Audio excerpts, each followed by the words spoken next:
Well, what a week. Remember the May primary election? It was back on Tuesday. All right, special reminder about the election night results. Results are unofficial until certified by the canvass on June 5th, 2024. Why?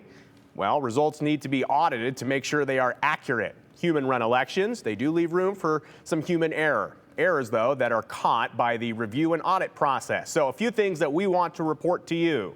In District 30, Butte County, Representative Seat B race came down to 10 votes on election night, the race between candidates Ben Furman and Julianne Young.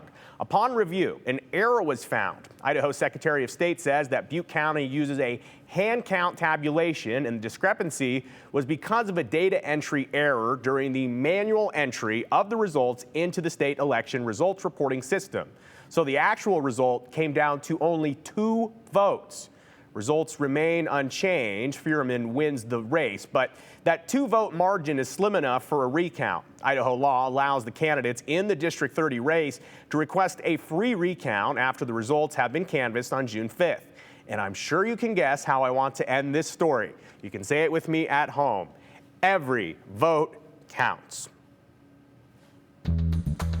And sticking with transparency in the election world, a report this afternoon out of Ada County. The audit process worked there as well. Similar situation that we just talked about, some human error that was caught.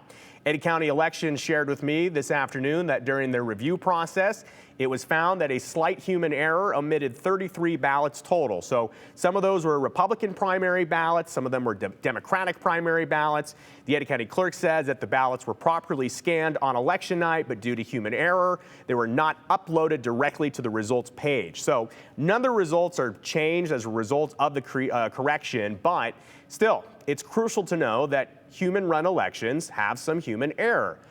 That's why we look at them. And to be clear, in Ada County and Butte County, there was no technology that contributed to the errors. They were human-caused. And that happens. And it's a reminder as to why results are audited and certified a few weeks later, and they are not final on election night. And speaking of election results, numbers are in for the Idaho Democratic Caucus last night, and there's no surprise with the winner. Current President Joe Biden is the winner with over 95% of the vote here in Idaho. So he wins all 23 delegates and 2 alternates for the Democratic National Convention coming up in August. The more surprising part of the Democratic caucus was the low voter turnout. Only 2,412 people voted in the caucus statewide, and every single one of the 6 candidates got a little bit of love. The candidate with the second most votes was author Marianne Williamson with just over 3% of the vote, which is only 79 votes according to the Idaho Democratic Caucus. The low voter turnout could be because President Biden already clinched enough national delegates back in March to earn the Democratic nomination, or maybe because the primary was on Tuesday. Either way, the Idaho Dems will officially pick their candidate with all the other Democratic delegations at the National Convention coming up again in August. The Republicans will officially select their presidential nominee, likely Donald Trump, at their National Convention in July.